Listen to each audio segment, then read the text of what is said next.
দেখুন, অনেকেরই একটা কৌতূহল থাকে ভেন্টিলেশন নিয়ে।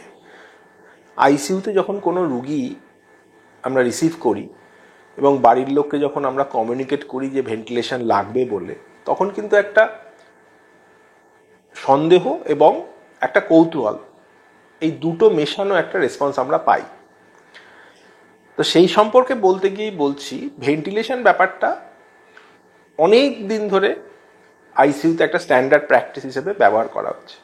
যাদের ক্ষেত্রে রেসপিরেটরি ফেলিয়ার আছে, ধরুন একটা নিউমোনিয়া আছে যাতে খুব শ্বাসকষ্ট হচ্ছে, যাদের সিওপিডি আছে, যাদের মাথার কোনো অপারেশন হয়েছে, যাদের জিসিএস খারাপ, যাদের একটা স্ট্রোক হয়েছে, যাদের ক্ষেত্রে উইকনেস, যে মাসেল উইকনেসের যে রোগগুলো আছে, এই সমস্ত জিনিসের ক্ষেত্রে ভেন্টিলেশন ইউজ করা হয়।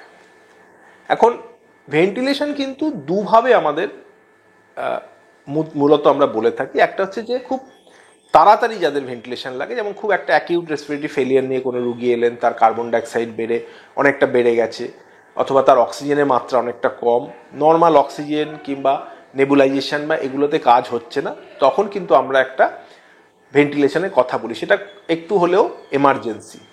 আর কখনো কখনো খুব ইলেকটিভ ইন্টুবেশন করা হয় অথবা ভেন্টিলেশন করা হয়, সেটা যেটা বললাম, অপারেশনের পরবর্তীতে কোনো হার্ট সার্জারি হয়েছে কিংবা কোনো নিউরো সার্জারি হয়েছে তাদের ক্ষেত্রে। তো সেক্ষেত্রে একটু সময় থাকে আপনি পুরো ব্যাপারটা বুঝে নেওয়ার।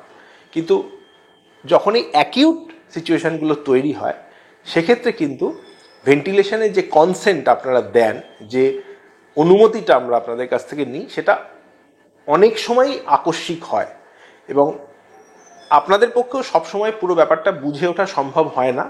কিন্তু যে যে সিমটমগুলো আপনাকে বললাম, যে অ্যাকিউট একটা রেসপিরেটরি ফেলিয়ার হচ্ছে, আমাদের বাইপ্যাপ অথবা অক্সিজেন মাস্ক অথবা হাইপ্রো ন্যাজাল ক্যানুলা দিয়ে কাজ হচ্ছে না, সেক্ষেত্রে কিন্তু আমাদের অতর্কিত সিদ্ধান্ত নিতে হয় যে রুগীকে ভেন্টিলেশনে দিতে হবে তার জীবন বাঁচানোর জন্য। না হলে ম্যাক্সিমাম সময় দেখা যায় যে হার্টের উপর চাপ পড়ে কার্ডিয়াক অ্যারেস্ট পর্যন্ত হতে পারে।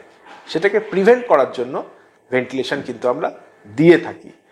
এগুলো একটু বুঝবেন এবং জেনে বুঝে তবে কনসেন্ট দেবেন। ভেন্টিলেশন কিন্তু মোটেই কোনো ক্ষতি করে না, এটা কিছুটা হলেও রুগীর স্থিতাবস্থাটাকে বজায় রাখতে সাহায্য করে। অস্ক্লেপিয়া হেলথে রয়েছেন নানা ক্ষেত্রের বিশেষজ্ঞ ডাক্তার, যারা আপনার সমস্ত চিকিৎসা ঘটিত সমস্যার সমাধান করে দেবেন অনলাইন। মাত্র কয়েকটি ক্লিকে বুক করে ফেলুন ডাক্তারের অ্যাপয়েন্টমেন্ট। ডাউনলোড করুন অস্ক্লেপিয়া হেলথ। ভালো থেকো।